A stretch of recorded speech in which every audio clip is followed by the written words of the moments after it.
뉴스바우 등호 현주기자, 시사포커스, 세상소리 뉴스 등호 보이스 오브 월드, 윤석열 대통령 40%대 지지율 해석이 분분하다. 도어 스태핑 서결다운 보수층 결집 등 요인들 분석이 뒤따르고 있다. 과연 그런가?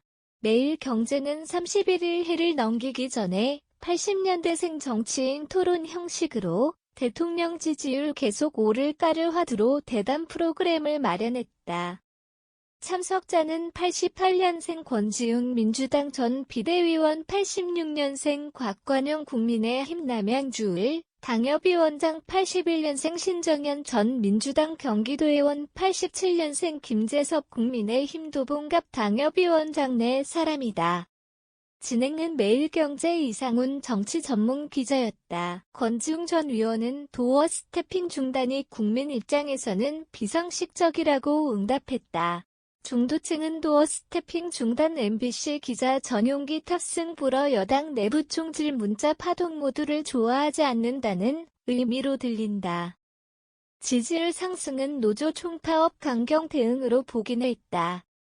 이러든 저러든 보수 진영만 좋아할 이슈들이 상승 요인이란 다소 인색한 분석이다. 이에 곽관용 위원장은 좀 더 분석적이다.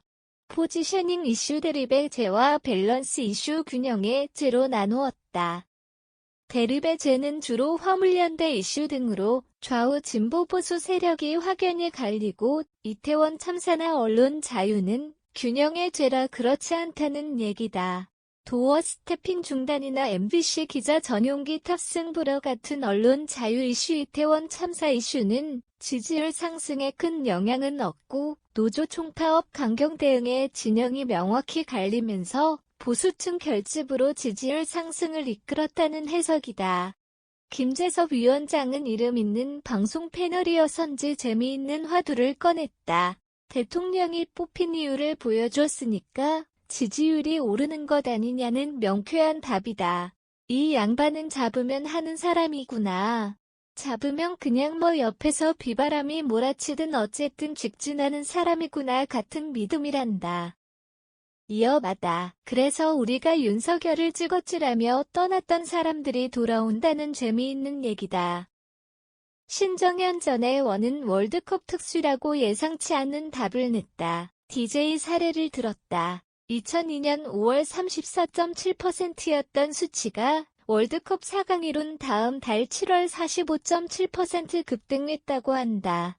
이명박 전 대통령 사례도 들었다. 베이징 올림픽 직전 16%대에 갇혀있던 수치가 금메달 13개의 소식에 24.8%, 올림픽이 끝난 후엔 35.2%까지 배로 올랐다는 얘기다. 나름의 미있는 분석이다. 그럼 앞으로 40% 유지에 더 상승할 수 있을까? 대담에는 앞서낸 진단과 어떤 관련 있는 답을 각자 냈을까? 이해하기 쉽게 권지웅, 곽관용, 김재섭, 신정현 순서를 그대로 따른다. 공통분모는 대통령 소통 화두였다. 권지웅 전 민주당 비대위원 경우 중도층은 싫어해도 보수층이 좋아하는 이슈가 지지율 상승을 견인했다고 지적했었다. 국민과 격 없이 만나겠다는 본래 취지에도 불구하고 감정적으로 대응하다 보니 부족한 대화 실력이 드러나 소통이 원만하지 않을 거란 부정적 판단이다. 곽관용 국민의힘 당협위원장 경우 완전한 프리토킹을 대통령이 원해도 참모들이 말려야 한다는 얘기를 꺼냈다. 도어 스태핑 중단은 MBC 기자 비속어 소란이 있었던 일도 있고 해소 뚜껑 보고 놀란 토끼 자라보고 놀란다 능격이다.